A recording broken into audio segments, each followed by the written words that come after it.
My fellow Jamaicans, today marks a historic turning point in our journey toward lasting peace and security.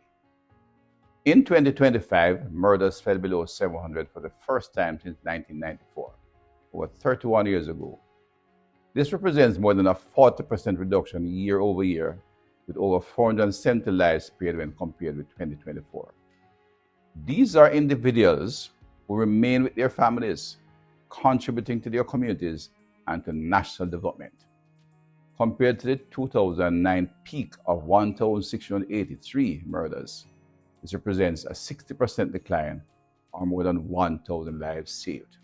Through strategic direction, policy support, and sustained investment by the Ministry of National Security and Peace, the Jamaica Constabulary Force led a remarkable transformation that produced the progress we now celebrate.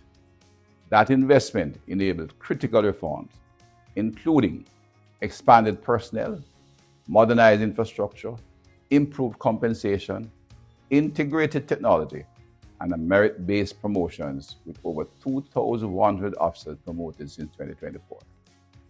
Flagship initiatives such as Project Rock and the deployment of modern surveillance, communications, and intelligence systems have strengthened operational effectiveness. Prevention-focused efforts, including the Live Good Anti-Violence campaign, continue to address the root cause of crime. I extend sincere appreciation to the men and women of the Jamaica Constabulary Force, the Jamaica Defense Force, the major organized crime and anti-corruption agency, our correctional officers, border security teams, and all partners across the national security architecture. Your collective efforts have changed the trajectory of our nation, placing us firmly on the path to long-term, sustainable crime reduction. This achievement belongs to all Jamaicans.